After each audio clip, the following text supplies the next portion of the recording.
The silence was the worst part. A heavy, suffocating blanket thrown over a room full of people, all of whom knew exactly what had just happened. It wasn't the kind of awkward silence that precedes a difficult conversation, nor the hushed reverence after a profound revelation. This was a silence born of shared knowledge, of unspoken discomfort, a collective holding of breath that felt amplified by the ambient hum of the restaurant.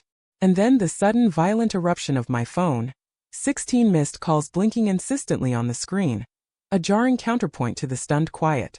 16 calls, each one a tiny, desperate plea from a world that suddenly felt miles away, a world of normalcy and connection that had just been so abruptly severed. It was my sister Sarah's engagement party, a quaint little affair at a trendy downtown restaurant, all exposed brick and carefully curated fairy lights that cast a warm, if slightly too dim, glow on the proceedings.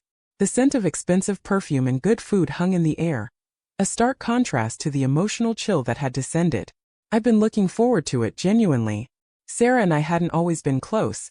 She was 3 years older, always the one who knew more, who was better at everything, who was perpetually a step ahead, a guiding star whose trajectory I could never quite match. But over the last year, things had been softening. The jagged edges of our past had begun to smooth, replaced by a tentative, burgeoning understanding. We'd started texting more, sharing little jokes that only we would get, even confessing some of the old family hurts that had driven us apart for so long, the unspoken resentments that had festered like quiet wounds. I thought we were finally building something solid, something real, a bridge across the years of distance. So there I was, feeling a rare sense of peace, holding a glass of something fizzy that tickled my nose, the bubbles mirroring the gentle effervescence of my mood. Sarah was across the table, her face alight with happiness, a sight that always warmed me despite our history. And then Sarah's fiancé, Mark, decided to do his toast. He was intense. Loud, boisterous, the kind of guy who made grand pronouncements and expected everyone to hang on his every word. His voice a force of nature that filled every corner of the room. He'd been drinking, I could tell. His cheeks flushed and his gestures broader than usual. And Sarah, bless her heart, was beaming, basking in his attention, her pride in him evident in every curve of her smile. It was her night, after all, her moment to shine, and he was clearly determined to be the spotlight. He launched into his speech, and it started off normally enough. Sweet things about Sarah, their future, the usual wedding fare that guests expect to hear, promises of a shared life and enduring love. Then he started recounting how they'd met. And that's when it happened. He got to the part about their meet cute, a phrase he delivered with an exaggerated flourish, and his voice, already booming, rose to a deafening crescendo, laced with a theatricality that bordered on the absurd. He was talking about a charity bake sale I'd organized a few years back, a project I'd poured my heart and soul into, a labor of love that had consumed my evenings and weekends. It had been a huge success, raising a significant amount of money for a local animal shelter, a cause close to my heart. It was one of the things I was most proud of, a tangible testament to my ability to mobilize and achieve. But Mark, fueled by alcohol and a desire to entertain, decided to twist it. He spun a story, a warped narrative, about how Sarah had rescued me from my obsessive little project, how she'd had to drag me away from my spreadsheets and my cake batter, how I was practically a recluse at the time, lost in my own little world. He painted me as some kind of pathetic, socially awkward hermit, who needed her to intervene so she could get her claws into him, as if I were some pitiable creature incapable of managing my own life. The laughter that rippled through the room wasn't sympathetic. It was laced with a cruel kind of amusement, the kind that comes from watching someone get publicly humiliated, a collective sigh of schadenfreude. It was a targeted wave of mockery, and I was its sole recipient. My face burned. I could feel every eye in the room on me, a palpable weight pressing down, each gaze an accusation. Sarah for a split second looked mortified. Her smile faltered, her eyes darted towards me, a flicker of something akin to regret or perhaps just discomfort, and then she looked away, quickly. Her gaze snapped back to Mark, her expression regaining its practiced composure. She didn't say anything. Not a single word to correct him, to defend me, to even acknowledge the sting of his words. She just let it happen. She let him make me the punchline of his engagement toast, a pawn in his performance, a sacrifice. Ice on the altar of his ego. The silence from her was more damning than his words. I stood there, frozen, for what felt like an eternity. The clinking of glasses, the murmured conversations that had momentarily ceased, the forced laughter that now seemed hollow and brittle, It all faded into a dull roar, a white noise of social anxiety. All I could hear was the echo of Mark's voice, deliberately misrepresenting my passion, my hard work, turning it into something shameful, something to be mocked. It wasn't just about the bake sale anymore. It was about the years of feeling like I was never quite good enough, never as vibrant or as popular or as effortlessly poised as Sarah. And in that moment, surrounded by people I'd considered friends, acquaintances, individuals who had shared meals and conversations with me, I felt more alone and more profoundly disrespected than I had in a long time. The carefully constructed facade of familial warmth and social acceptance had crumbled, revealing a raw, exposed vulnerability. I didn't confront Mark. I didn't confront Sarah. The impulse to lash out, to demand an explanation, was a physical ache in my chest, but a stronger instinct prevailed. I just walked away. Quietly, almost imperceptibly, I excused myself from the table, muttering a vague apology about needing some air, and went to the restroom. The harsh fluorescent lights felt like an interrogation. I splashed cold water on my face, the shock of it momentarily grounding me, trying to wash away the flush of shame that had settled deep into my skin. I looked at my reflection in the sterile mirror and saw someone who felt small and insignificant, a caricature of the person I knew myself to be. But as I stared, the stinging humiliation began to curdle, to transform into something else. A cold, hard resolve, a quiet clarity that cut through the emotional fog. I remember picking up my phone, my fingers trembling slightly as I scrolled through my contacts. My thumb hovered over Sarah's name. The urge to call, to scream, to demand an explanation, to shatter the fragile peace of her engagement, was overwhelming. It would have been so easy, so cathartic, to unleash the pent-up anger. But I resisted. That would be emotional. That would be reactive. That would be playing into Mark's narrative, proving his point about my supposed instability. This needed to be different. This needed to be strategic. This needed to be quiet power, not noisy resentment. I spent the rest of the evening on autopilot. I returned to the table, my smile a little too tight, my answers to polite inquiries a little too brief. I offered perfunctory congratulations to guests who approached me. I smiled weakly when people made awkward comments about how funny Mark's story was, their eyes flicking towards me with a mixture of pity and curiosity, and I left early citing a headache. The drive home was a blur of flashing streetlights, each one a momentary illumination of my internal turmoil, and a churning stomach a physical manifestation of my unease.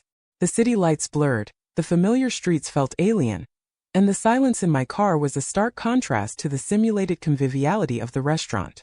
The next morning my phone began its insistent ringing, a relentless assault on my newfound quiet. 16 missed calls. Sarah, her friends, even some distant relatives I barely knew, people whose names I might have forgotten if not for such insistent reminders. All of them, I suspected, calling not out of genuine concern, but to see if I was okay, or more likely, to gossip about the drama that had unfolded, to dissect the uncomfortable scene and feast on the perceived fallout. I didn't answer any of them. I let the calls go to voicemail, their insistent chirping a background noise to my focused intent. Instead, I opened my laptop, the familiar hum of its fan a comforting sound. I navigated through my files, my fingers flying across the keyboard with purpose. I went to my cloud storage, to a folder I hadn't touched in years, a digital archive of past endeavors. It contained all the documentation from the bake sale, photos of the meticulously decorated cakes, flyers I'd painstakingly designed, spreadsheets detailing every penny raised with meticulous accuracy, thank you notes from the shelter, the joyous faces of the animals who would benefit. I also found the article the local newspaper had written about it, a glowing piece that praised the initiative and highlighted the community spirit I had fostered. It was a treasure trove of verifiable achievement. I curated a small selection of these. Not too much, not too little. Just enough to paint a clear, undeniable picture of what the bake sale had actually been. A factual counterpoint to Mark's distorted narrative.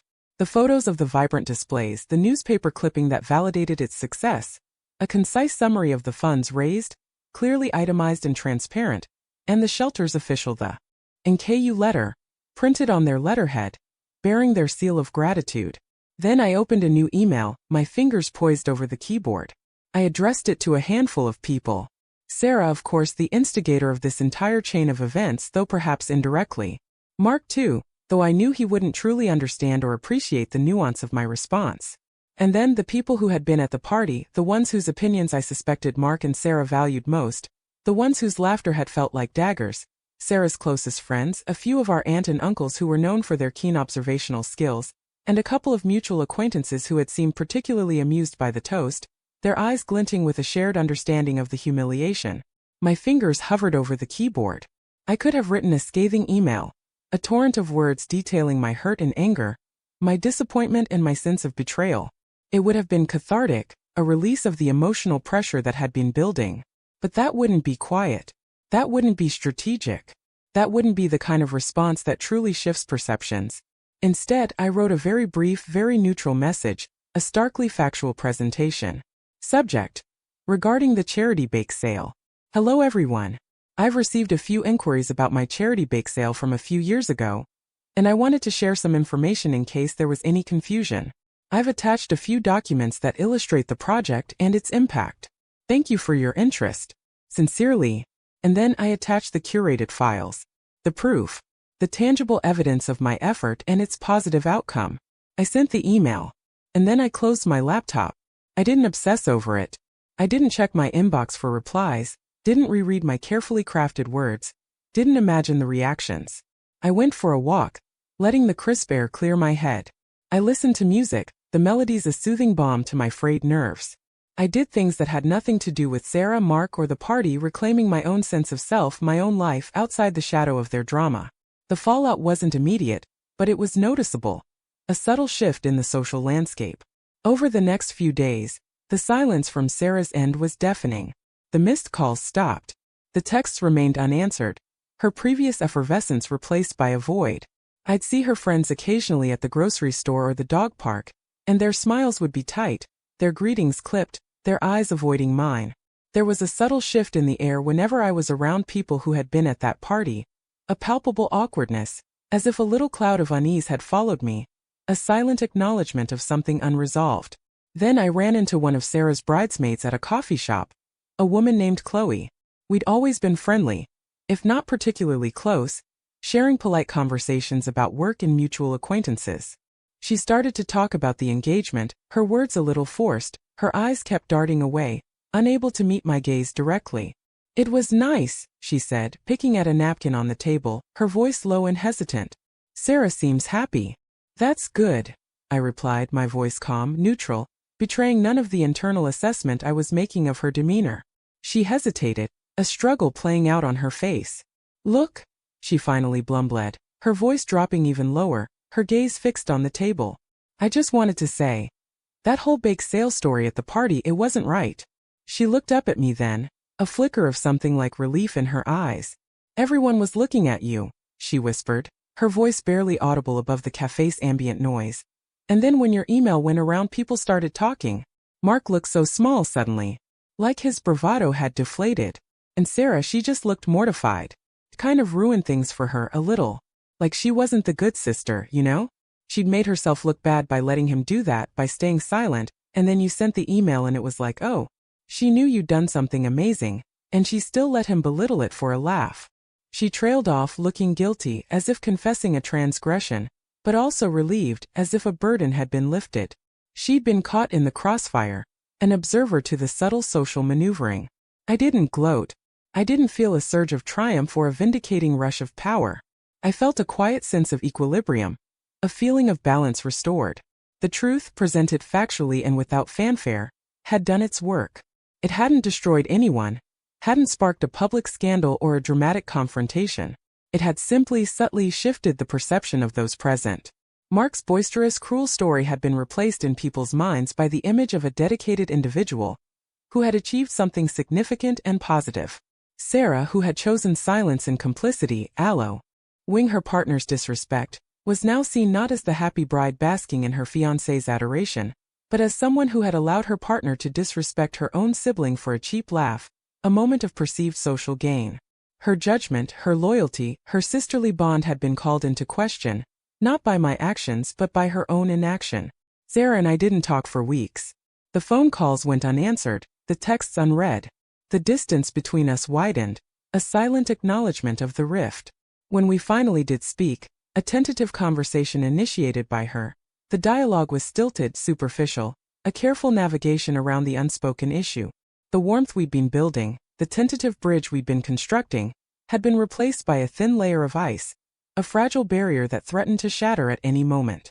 She never apologized, not directly, not in words, but the unspoken understanding hung in the air between us, a heavy, invisible presence. She had embarrassed me publicly, and in return, her carefully crafted image, the one she projected to the world, had taken a quiet internal hit. Her guests, privy to both the insult and the quiet, factual correction, now saw her in a different light, their perception altered by the email and the subsequent conversations. And that for me was enough. The insistent phone calls stopped. The suffocating silence, once a symbol of my isolation, was no longer suffocating. It was simply empty, a void where a toxic relationship had once been, leaving space for something new, something healthier, to perhaps eventually grow.